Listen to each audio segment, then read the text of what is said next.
I'm going to try and explain one more time. When I started having anxiety attacks, I went back to 2003 and 4, where my father, Robert Baker, Jackie Cherryhomes, Linda Baker, Bobby Joe Champion, Keith Ellison may have had conversation about me and my life as a teenager going through cosmetology school. I contacted the Minnesota Cosmetology Board and I told them if they continue to hold my licensure, it's going to be because I thought Bobby Joe Champion, Keith Ellison, back in 1991, when they may have been working at the Disability Law Center, going through the University of Minnesota or William Mitchell School of Law, was keeping tabs on my name through my father, Robert Baker. I said Robert Baker might have tried to have me killed in 2003 and 2004 based on the money my father thought was due me. Now, the reason I said that was because my father bought me a blue Bonneville, and he said he wasn't going to give me that Bonneville until I quit fucking with Michael. And for a year, me and Michael wasn't really fucking around, right? Why? Because my father gave me a Bronco, and when he gave me the Bronco, Michael always had my Bronco. Michael would be at work with my Bronco. I'd be at my mama's house not having a ride and shit. My daddy would be mad about it. He'd be wanting me to look for a job. Michael would have my car at the motherfucking sawmill, so my daddy would be mad about it. In the meantime, my nigga was going to work, and I was at home taking care of our children, so it wasn't a really big deal at the time until he was saying Michael was cheating on me with my Bronco, and Michael was going to these bitches' homes where he was stalking my ex with my Bronco, and then my Bronco broke down, and then when my daddy was going to give me that Bonneville, he said until I quit fucking around with Michael, I wasn't getting it. So a year had almost passed, and I finally got that Bonneville from my father as I went from Rainbow to Kelly's to Express Scripts, correct?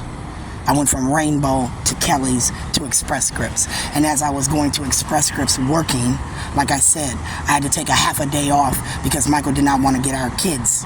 And as Michael did not want to get our kids, as I worked at Express Scripts in Bloomington, living North Minneapolis on 36th and Oliver, I took the half a day off, and the transmission was going in that blue Bonneville. As the transmission was going, it had a hard time switching over. So as I was coming around the corner, passing the light where I thought the restaurant where me and Krisha would go, like a Caribou or something, Starbucks was right there, like a coffee shop, that first light turned green. My car was now picking up speed. It was almost at 25, 30. As I was going through the second light, where it went from a 3-lane intersection to a 4-lane intersection, I was getting ready to go through the intersection. As I'm going through the intersection, I hit my blinker. As I hit my blinker, I see the car coming down in front of me. She's not stopping. She's not stopping. She's making a turn where there's no signal. She doesn't have a signal to make that left-hand turn. She turns into me with her small compact truck with a big grill across. As she slams into me, she's speeding at like 35 miles an hour in this small compact truck with the grill across the front. And like I said, it hits me into a curb. I black out. I remember a man running up to me asking me, was I okay? I said, yes. I called Krisha. I said, I've been in a car accident. It's really bad. Krisha was working at New Century, the housing place at that moment. She came rushing over. I called my dad. I said, I've been in a car accident. Why? Because he had just gave me that Bonneville. I didn't know if it was in his name or not, but I know I'd been in an accident. The car was fucked up. It was totaled. I wasn't going nowhere. My dad rushed in his super shuttle from, his job. He had a van full of Asians. Kamala Harris. And as my daddy had a van full of Asians, and he got out and he told that cop, I drive for a super shuttle.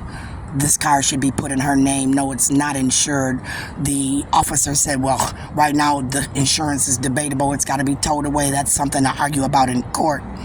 In the meantime, she said she had license. Her license is valid. The only argument is who is at fault in this accident and whether or not she has insurance. So when Sharon got to court, she told Your Honor, I thought I had it, but I didn't. He said, well, you better get it and keep it. I had it that day I got in court, and I kept it. Every day I had a car thereafter.